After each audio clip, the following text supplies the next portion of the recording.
ಭಾರತದ ಸಮೀಪವರ್ತಿ ದ್ವೀಪ ರಾಷ್ಟ್ರಗಳಾದ ಶ್ರೀಲಂಕಾ ಮತ್ತು ಮಾರಿಷಸ್ನಲ್ಲಿ ಚಾಲ್ತಿಗೆ ಬಂದ ಯುಪಿಐ ವಹಿವಾಟಿಗೆ ಪ್ರಧಾನಮಂತ್ರಿ ನರೇಂದ್ರ ಮೋದಿ ಇಂದು ಚಾಲನೆ ನೀಡಿದರು.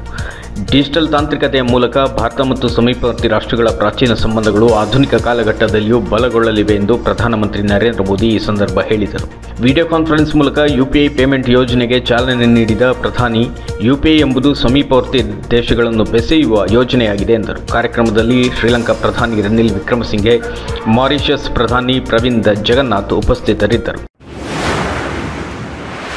ಪ್ರಧಾನಮಂತ್ರಿ ನರೇಂದ್ರ ಮೋದಿ ಇಂದು ನವದೆಹಲಿಯಲ್ಲಿ ಒಟ್ಟು 1 ಲಕ್ಷ ಮಂದಿಗೆ ಉದ್ಯೋಗ ಪತ್ರವನ್ನು ವಿತರಿಸಿದರು. ರೋಜ್ಗಾರ್ ಮೇಳವನ್ನು ಉದ್ದೇಶಿಸಿ ವಿಡಿಯೋ ಕಾನ್ಫರೆನ್ಸ್ ಮೂಲಕ ಮಾತನಾಡಿದ ಅವರು, ಕೇಂದ್ರ ಸರ್ಕಾರದ ಅಧೀನದಲ್ಲಿ ಬರುವ ವಿವಿಧ ಇಲಾಖೆಗಳಲ್ಲಿ ಸೇವೆ ಸಲ್ಲಿಸಿರುವ ಯುವ ಬಂಧುಗಳನ್ನು ಅಭಿನಂದಿಸಿದರು. ಮಿಷನ್ ಕರ್ಮಯೋಗಿ ಅಧೀನದಲ್ಲಿ ನವದೆಹಲಿಯಲ್ಲಿ ನಿರ್ಮಾಣವಾಗಲಿರುವ ನೂತನ ಕಾಂಪ್ಲೆಕ್ಸ್ಗೆ ಮೋದಿ ಶಿಲಾನ್ಯಾಸ ನೆರವೇರಿಸಿದರು.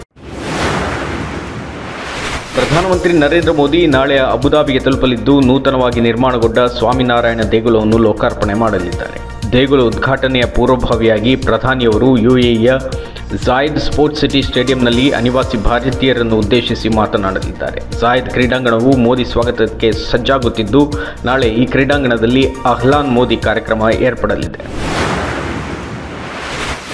ರಾಜ್ಯ ಬಜೆಟ್ ಅಧಿವೇಶನ ಆರಂಭವಾಗಿದ್ದು, ವಿಧಾನಸಭೆಯಲ್ಲಿ ರಾಜ್ಯಪಾಲ ಥಾವರ್ಚಂದ್ ಗೆಹ್ಲೋಟ್ ಅವರು ಉಭಯ ಸದನಗಳನ್ನು ಉದ್ದೇಶಿಸಿ ಜಂಟಿ ಸದನ ಭಾಷಣ ಮಾಡಿದ್ದು, ಸರ್ಕಾರದ ಗ್ಯಾರಂಟಿ ಯೋಜನೆಗಳ ಬಗ್ಗೆ ಉಲ್ಲೇಖಿಸಿದ್ದಾರೆ. ಮಂಗಳವಾರದಿಂದ 3 ದಿನಗಳ ಕಾಲ ರಾಜ್ಯಪಾಲರ ಭಾಷಣದ ವಂದನಾ ನಿರ್ಣಯದ ಮೇಲೆ ಚರ್ಚೆ ನಡೆಯಲಿದೆ. ಫೆಬ್ರವರಿ 16ರಂದು ಸಿಎಂ ಸಿದ್ದರಾಮಯ್ಯ ಬಜೆಟ್ ಮಂಡನೆ ಮಾಡಲಿದ್ದಾರೆ.